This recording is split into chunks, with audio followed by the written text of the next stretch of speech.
गोविंद जी, इस ब्रह्म ज्ञान से आत्मा परमात्मा के स्वरूप की पहचान हमने ली, उनकी शोभा श्रृंगार को जाना। आज हम ग्रंथों में जो लिखा है, एक 84 लाख योजन हीरे का महल, वो 84 लाख योजन हीरे का महल कहाँ पर है? आज है इस ब्रह्म ज्ञान से हम उसकी पहचान करें। परम धाम के अंदर जहां आत्मा परमात्मा रहती है, जिसको रंग महल बोलते हैं। रंग महल का मतलब क्या है? जैसे इस संसार में हमारा 5 मंजिल 6 मंजिल मकान होता है, ऐसे परम धाम के अंदर वो रंग महल है जहां आत्मा परमात्मा रहते हैं। वो 25 पक्ष जहां पे वो लीला विहार ले जाते हैं, जैसे हम इसको बोलते हैं पिकनिक पे जाना या घूमने के लिए जैसे जाना, ऐसे ही वो रंग महल है जिसे 84 लाख योजन हीरे का महल ग्रंथों के अंदर लिखा है। वो 9 भूमिका का है। 9 भूमिका का मतलब है कि 9 मंजिल का। पुराण संहिता के अंदर को उसका स्पष्ट वर्णन। पहली जो भौम है उसको कहते हैं मूल मिलावा। मूल मिलावा का मतलब है कि जहां आत्मा और परमात्मा विराजमान है। दूसरी जो मंजिल है उसको बोलते हैं भूलवनी, यानी कि वहां पे भूलवनी का मतलब है कि उसमें जाकर के भूल जाएं, जिसके बारे में पता ना चले हमने कहां से उसमें प्रवेश किया और कहां से निकलना है। उसको भूलवनी के मंदिर बोलते हैं, जहां पे आत्मा परमात्मा आपस में लीला विहार करते हैं। तीसरी भूमिका है जहां पे आत्मा परमात्मा रहते हैं। सुबह का जैसे वहां पे नृत्य होता है, या जैसे आरोगने का मतलब है नाश्ता लेना, उसकी जो शोभा होती है। इस संसार की तरह ये रोटियां नहीं होती। कहने का मतलब है वहां प्रेम की ही लीला है सारी। लेकिन ये कह करके इस संसार में वर्णन किया है, क्योंकि जब हम उस वाणी के आधार पहचान कर लेंगे तो हमें तब पता चलेगा कि वहां पे खाना दीदार, पीना दीदार, वहां सब कुछ है वो परमात्मा का। जो दीदार हम करेंगे वही हमारा खाना होगा, वही हमारा पीना होगा। यहाँ की तरह भोजन करना नहीं। फिर जो चौथी मंजिल है वहां पे नृत्य की लीला होती है। जब आत्मा परमात्मा बाहर वनों में घूमने के लिए जाते हैं तो वहां पे जैसे 2 पक्ष होते हैं, शुक्ल पक्ष, कृष्ण पक्ष। कृष्ण पक्ष का मतलब है अंधेरे वाले दिन। तो जब शाम को आते हैं तो चौथी भौम में नृत्य होता है, वहां पे नृत्य की लीला होती है। उसके बाद जो 5वीं जो मंजिल है वहां पे शयन की लीला होती है। जैसे उसको रंग परवाली मंदिर बोलते हैं। रंग परवाली का मतलब है लाल रंग का नहीं, वहां हर चीज प्रेममय है, उसको रंग परवाली कह करके वर्णन किया है। वहां शयन की लीला होती नहीं है। शयन का मतलब है सोना, लेकिन लीला के लिए बताया गया है। फिर छठी जो मंजिल है वहां पे क्या होते हैं सुखपाल, जिनमें आत्मा परमात्मा घूमने के लिए वनों में जाते हैं। वो सुखपाल ऑटोमेटिक आकर के ही छठी मंजिल पे। जो 7वीं जो मंजिल है वहां पे क्या होते हैं हिंडोले। हिंडोले का मतलब है झूला झूलते हैं। उसमें क्या है 2 ताली के बोले गए हैं। एक सखी यानी कि आत्मा इधर से आती है, एक इधर से आती है, दोनों आपस में ताली मारते दोनों हाथों से, उसको बोलते हैं 2 ताली के हिंडोले। फिर 8वीं मंजिल पे क्या होता है कि 4 ताली के हिंडोले हैं। एक आत्मा इधर से आती है, एक इधर से आती है, एक इधर से आएगी और एक इधर से आएगी, तो वो इकट्ठी 4 ताली पड़ती है। उसको 4 ताली की हिंडोली बोलते हैं। वो 8वीं मंजिल। और जो 9वीं जो मंजिल है उसको दूरदर्शिका बोलते हैं, या वो छज्जे ही बोलते हैं। 9वीं भूमि के छज्जे का मतलब क्या है? एक तो वो बहुत ऊंचाई पे होते हैं और वहां से सारी दूर दूर की जो चीजें वो दिखाई देती हैं, इसलिए उसे दूरदर्शिका बोलते हैं। आत्मा जिस दिशा में होती है परमात्मा उसी दिशा का वर्णन करके उनको बताते हैं। पूर्व की दिशा में खड़े होते हैं तो कहेंगे वो देखो वो है अक्षरधाम। वहां से सारे जो रंग महल के आगे जो 7 वन हैं, जो जमुना जी है, रंग महल है, वहां से अक्षरधाम की जो शोभा है वो सब दिखाई देती है। इधर दक्षिण दिशा में खड़े होते हैं तो वो कहते हैं देखो वो है हौज कौसर तालाब, वो है 24 हांस का महल, मानिक महल, ऐसा वर्णन करते हैं। यानी जिस दिशा में खड़े होते हैं वहीं से उस दिशा का उनको शोभा के बारे में बताते हैं। उसको दूसरी दूरदर्शिका बोलते हैं। उसके बाद है 10वीं मंजिल, जिसको 10वीं मंजिल नहीं लेकिन 9 बॉम्ब से ऊपर रहेगी तो 10वीं चांदनी कहलाती है। यानी कि वो छत एक तरह से संसार की भाषा में।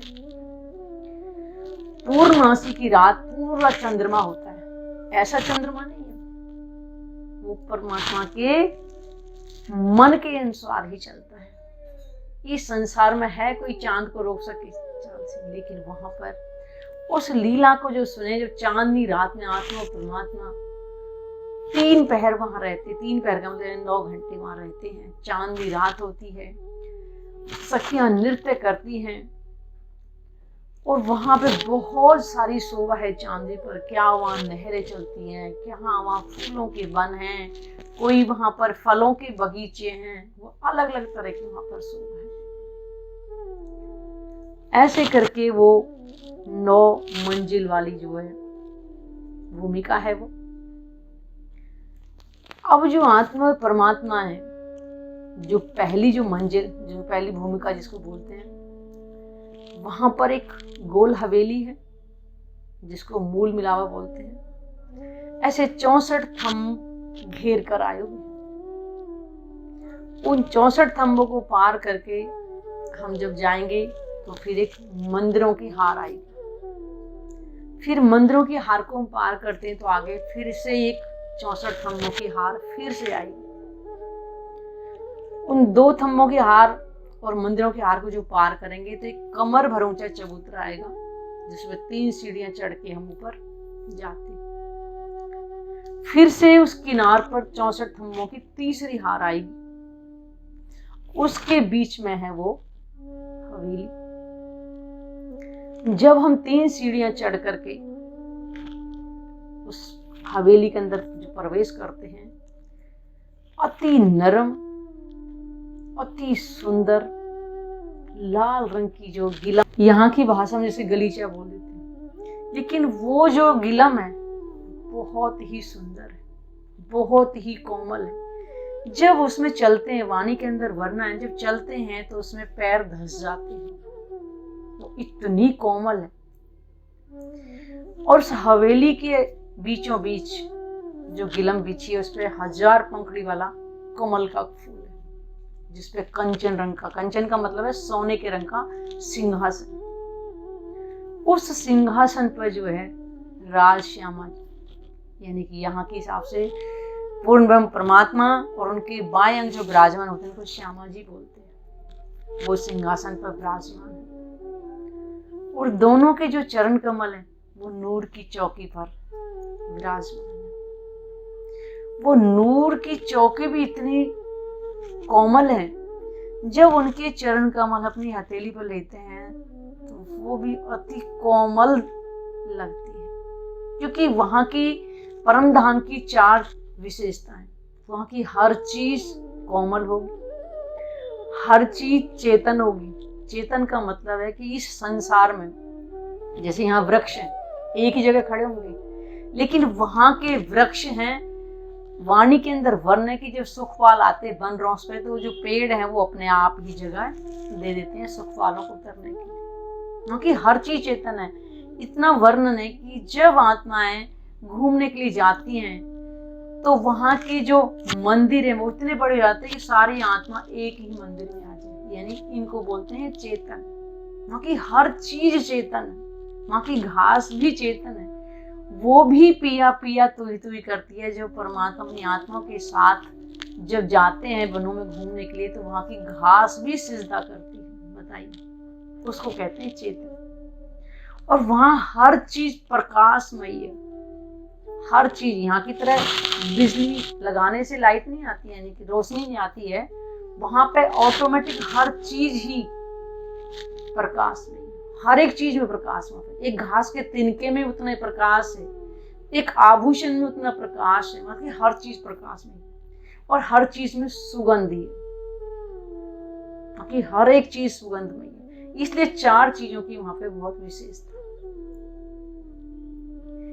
तो आत्मा परमात्मा है, उस सिंहासन को घेर करके एक दूसरे के हाथ में हाथ डाल करके बैठी, और बैठी हुई हैं, वो देख रही हैं परमात्मा की नैनों, नैनों का मतलब आंखों, और उनको परमधाम न दिखाई देगी, संसार दिखाई दे रहा है। ये कहा था ना कि मैं यहीं बैठे बैठे तुम्हें उस संसार का जन्म मरण का सुख दुख का खेल दिखाऊंगा। तो आत्मा ने पूछा कि आप हमें दूर भेजोगे? कह रहे नहीं, मेरे चरणों में बैठो, मैं यहीं बैठी दिखाऊंगा। तभी तो आत्माओं ने कह दिया कि जब दूर जाएंगे नहीं तो भूल कैसे जाएंगे, तो आप हमें वो खेल दिखाइए। लेकिन ये नहीं पता कि उस खेल को देख करके उनको वहीं वो दुख का सुख का अनुभव हो रहा है। तभी तो कहा एक दिल एक तन के होके हैरान होकर के वो बैठी उस खेल को वहीं पे देख रही। 64 थंब है, जैसे उस गोल हवेली की चारों साइड गोलाई में घूम करके हैं, उन थंबों की जो नूर की किरणें पूरी हवेली में छाई हुई, और ऊपर वर्णन है कि ऊपर हरे रंग का चंद्रमा है जिससे नूर की झालरें निकली पूरी हवेली में। चंद्रमा वो नहीं जो ऊपर दिखाई देता है, एक जैसे ऊपर आजकल डेकोरेशन में चल रहा है, ऊपर एक चादर बांधो, उसमें जो झालरें जो निकलती हैं उसको बोलते हैं नूर की किरणें। वाणी के अंदर वर्णन, उस हवेली के अंदर आत्मा परमात्मा, क्योंकि सिर्फ आत्मा इस संसार को देख रही है, परमात्मा जागृति है। जो जो बातें आत्मा परमात्मा होती वो संसार में बैठ करके ही आती। उन्होंने पहले कहा था कि मैं खुद रसूल बन के आऊंगा। रसूल का मतलब संदेश वाहक, वो ब्रह्म ज्ञान अपना स्वरूप लेकर खुद इस संसार में है। जो वादा किया था समय पे आने के, उसी समय उसको कहते हैं मूल मिलावा, जहां आत्मा परमात्मा है आज के समय भी विराजमान है। वहीं बैठ करके आत्मा इस संसार का खेल देख रही है। वो 25 पक्ष जिसमें आत्मा परमात्मा घूमने के लिए जैसे जाते हैं, इस संसार में बैठ करके ही इस ब्रह्म ज्ञान से, आज वाणी के अंदर लिखा है ना, जब इन विद साथ जी जागिए बताए दे रे जीवन, श्याम श्यामा जी साथ जी जित बैठे चौक। श्री महामती का आज हम भेद जाने। भागवत पुराण के अंदर लिखा है ना, 12वां स्कंद 2रा अध्याय, उसमें 37-38 श्लोक में साफ लिखा है कि देवापी और मरु, ये दोनों जीव जो कलाग्राम में साधना रहते हैं, यानी कि साधना कर रहे हैं, और कलयुग में जो निष्कलंक अवतार हो, इनके अंदर ही आकर के वो लीला करेंगे। देवापी जिनको देवचंद जी कहा गया है, वो सतगुरु महाराज ने आकर के जागृत बुद्धि के द्वारा परमधाम का वर्णन बताया।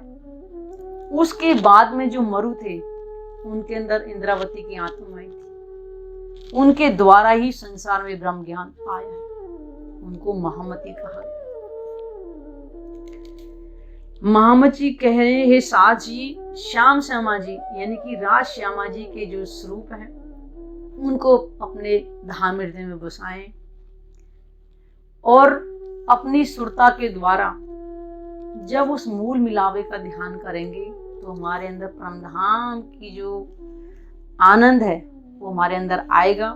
जी कहते हैं मेरे साथ जी यानी कि परमधाम की आत्मा श्री राज श्यामा जी के स्वरूप और श्रृंगार को अपने धाम हृदय में बसाएं, और यही हमारा जीवन का जो लक्ष्य होना चाहिए, यानी अंतिम लक्ष्य। क्योंकि संसार के जो कार्य हैं बहुत कर लिए, अब उस परम धाम के सुखों को अपने धाम हृदय में बसाएं, और श्री राज श्यामा जी और सुंदर साथ अपने मूल वतन यानी परम धाम की प्रथम भूमि की मूल मिलावा में जो बैठे उन सुखों को याद करें। याद करो सो साहित्य जो हंसने मांगा खेल, सो खेल खुशहाली लेके उठो कीजिए खेल। उस घड़ी को याद करो जो हमने परमात्मा से संसार को खेल देखने की चाह की थी। उस समय को याद करो जो हंसी का खेल हमने मांगा था। उन्होंने परमात्मा ने बोला था कि जिस संसार में खेल देखने की चाह कर रही हो तुम अपने आप को भूल जाओगे, मुझे भी भूल जाओगे। परमात्मा ने क्या कहा, 100 बेर देखो आजमाए के तो भी ना भूले। तो परमात्मा ने क्या कहा था कि जिसको तुम हंस करके खेल मांग रही हो उस संसार में तुम जागृत नहीं हो पाओगी और मैं ही तुम्हें आके जागृत कर, यानी रसूल बनकर आऊंगा। तो ये ब्रह्म ज्ञान लेकर के आई। इस ज्ञान से उन्होंने पहचान अपनी कराई संसार में आकर के। सूरते के राखिए मूल मिलावे माए, श्याम श्यामा जी साथ जी तले भूम बैठे हैं जाए।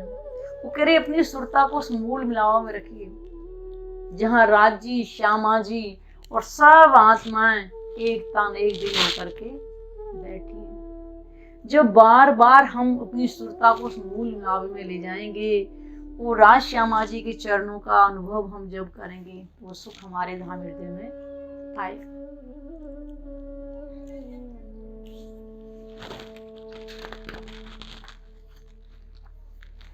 चारों तरफ वो चंद्रमा 64 थंबों के बीच, जोत करे सब जवेरों जेता तले दुलिश। बताया था ना कि वो 64 थंब जो घेर करके जो आए हैं उनके बीच में वो चंद्रमा है हरे रंग का जिसकी नूर की धारण करे। उन सुखों को याद करो, उस हवेली की शोभा को, वो राज श्यामा जी के चरणों को अपने धाम हृदय में धारण करो ताकि वो हमें आनंद प्राप्त हो सके। झलकत सुंदर गिलम अति शोभित सिंहासन, यूं ज्योत जमी जवेरन की बीच जुगल ज्योत रोशन। उस सुंदर गिलम के ऊपर जो सिंहासन है उस पर राज श्यामी जी विराजमान है। कह रहे उस सुख को यहाँ बैठ करके ही याद। लाल तक के ऊपर शोभित धरे बराबर एक दौर, नरमों में अति नरम है पसम भरे अति जोर। थंबों जो 64 जो थंब घेर करके जो आए हैं उनके साथ लाल रंग के जो तकिए लगे हुए हैं उनके साथ जो आत्माएं बैठी हुई हैं। कह रहे उस सुखों को यहाँ बैठ करके हो याद करो। जेता एक कठेड़ा सब में सुंदर तकिए, तिन तकियों साथ भराए के बैठे एक दिली ले। और वो कठेड़े के साथ जो तकिए लगे हैं वहां पे सब आत्मा एक दिल होकर के ही बैठी हुई। कह रहे उन सुखों को इस संसार में बैठ करके अब याद करो। किरणा उठे नई नई सिंहासन की जोत, कई तरंग ने जोत के नूर नगों से होत। और सिंहासन के नए नए रंगों की तरंगें उठती हैं। सिंहासन का वर्णन है कि सिंहासन के नीचे 6 पाए हैं और 6 डांडे हैं। 6 डांडे का मतलब है 2 राज श्यामी जी विराजमान है, एक डांडा इधर है, एक इधर है तो एक इधर है, तो बीच में 2 बैठने की जगह है। और उसके ऊपर छतरी बनी हुई है सिंहासन का। कह रहे उस शोभा को यहाँ बैठ करके अब अपने धाम हृदय में उस सुख को।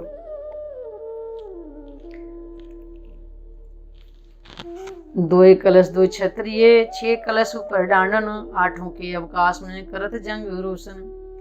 2 छतरियों के ऊपर 2 कलश भी लगे हों। कह रहे उस सिंहासन पे जो राज श्यामा जी विराजमान है उस शोभा को हम बार बार अगर याद करेंगे तो वो छवि हमारे हृदय में बस जाएगी। 2 चाकले 2 पश्मी, जोत जवेर नरम अपार, बैठे सुंदर स्वरूप 2, देख देख जाऊं बलिहार। सिंहासन के ऊपर 2 चाकले यानी कि ऐसे जैसे आसन, यहाँ की भाषा में आसन बोलते हैं, वो 2 चाकले बिछे हैं, उस पर राज श्यामा जी जो है विराजमान है और वो बहुत ही ज्यादा नरम है। जरे जिमी की रोशनी भराए रही है आसमान, क्यों कहूं जोत तखत की जित बैठे बका सुभान। यहाँ की जमीन के कण की रोशनी आकाश में नहीं समाती है। और फिर जिस तखत पर राज श्यामा जी विराजमान करे उस शोभा का वर्णन कैसे इस संसार में। वर्णन करूँ मैं इन जुबां रंग नगित के नाम, ये शब्द तित पहुँचे नहीं पर कहे बिना भाजे न हम।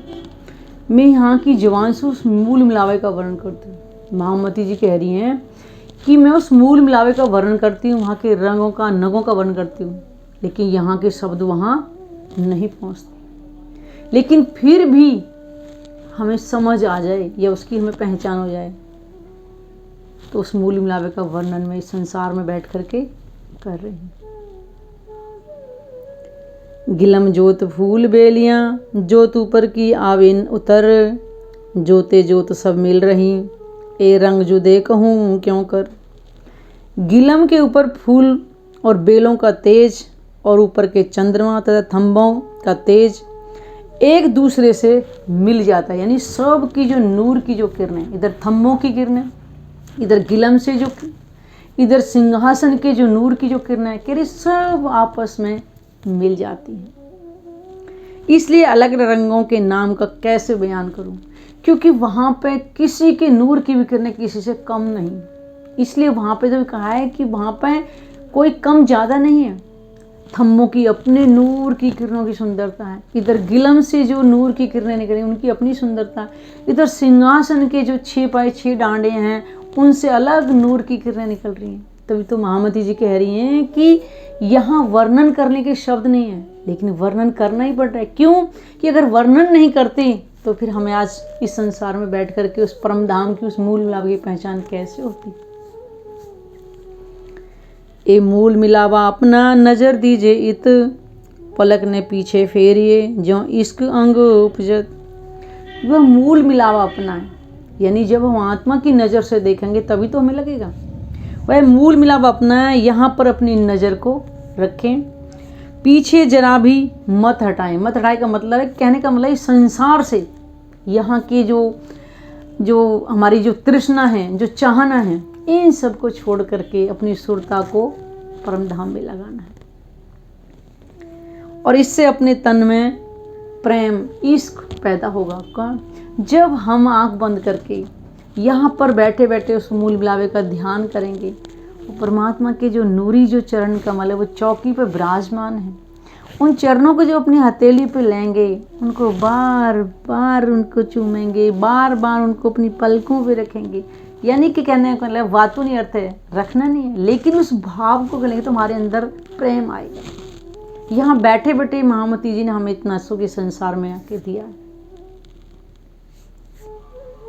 जो मूल स्वरूप हैं अपने जाको कहिए पर आत्म, सो पर आत्म लेके विलसिए संग खसम। अब देखिए खसम शब्द बोला यहाँ पे, खसम यानी कि वो आत्मा के मालिक, प्राणेश्वर है, प्राण वल्लभ है। अपने मूल स्वरूप जिनको अपनी परात्म कहते हैं, यानी कि जो आत्माओं के जो असल तन है उनको कहते हैं पर आत्म, और जो पर आत्म की जो नज़र है उसको कहते हैं आत्मा, जो वहीं पर बैठे इस संसार के खेल को देख रही। उनमें सावचेत होकर श्री राजी के साथ आनंद लीजिए। जब हम यहाँ बैठे बैठे, जिसको हम ध्यान कहें या चितवनी कहें, मेडिटेशन कहें, यहाँ बैठे बैठे ही उस परमधाम के सुखों को जब याद करेंगे तो हमारे दिल में वो भाव अवश्य ही आएंगे, वो प्रेम आएगा, वो परमात्मा की छवि जो हमारे धाम हृदय में बस जाएगी, तो वो नूरी जो चरण कमल है उनसे हमें बहुत यहाँ सुख प्राप्त होगा। मोहम्मद कहे ए मोमिनो करु मूल स्वरूप वर्णन, मेहर करी मासूक ने लीजो रूह के अंतस करन। महामती जी कह रही हैं, हे आत्माओं, श्री राजी के मूल स्वरूप का वर्णन करती हूँ, यानी कि परमात्मा के स्वरूप का वर्णन करती हूँ, और वर्णन करने की जो मेहर है वो पूर्ण परमात्मा ने मुझे दी है। तो महामती जी कह रही हैं कि शोभा श्रृंगार का जो वर्णन करने का जो अधिकार दिया है, मैं उसका वर्णन इस संसार में बैठ करके कर रही हूँ, जिससे मैं वर्णन करती हूँ और तुम अंतस्करण में धारण कर, यानी कि तुम अपने आत्मा के हृदय में उनको ग्रहण करना, उस सुख को अनुभव करना। तो महामती जी ने इस संसार में बैठ करके ही, महामती जी का मतलब है कि वो परमधाम की आत्मा, जिसको इंद्रावती सखी बोला है, उनके धाम हृदय में परमात्मा की पांचों शक्तियां विराजमान है, जो आज पन्ना जी में विराजमान है। उनको महामती का खिताब मिला है कि इस संसार में उनके जैसा ना कोई था, ना है, ना कभी होगा। उनको महामती जी कहते हैं क्योंकि इस संसार के अंदर उस परमात्मा का वर्णन आज तक कभी किसी ने किया ही नहीं। तो महामती जी सबको ये बता रही हैं कि इस आत्म भाव लेकर उसको परमात्मा के चरणों में अपने चित्त को लगाइए। इसलिए कहा है कि पीछे फिर के नहीं देखना। तो महामती कहे पीछा ना देखिए, ना किसी की परवाह, एक धाम हृदय में लेके उड़ा दीजिए अरवाह। कह रही उस परम धाम को, उस दिव्यपुर धाम को, परमात्मा के स्वरूप को अपने धाम हृदय में बसा करके अपनी सुरता को उड़ा दीजिए। सुरता का मतलब उड़ाना, ये मरना नहीं है। कहने का मतलब उस आनंद को प्राप्त कीजिए। परम धाम में अपनी सुरता को लगाइए और यहीं बैठे बैठे उस परम धाम के सुखों का अनुभव कीजिए। प्रणाम जी।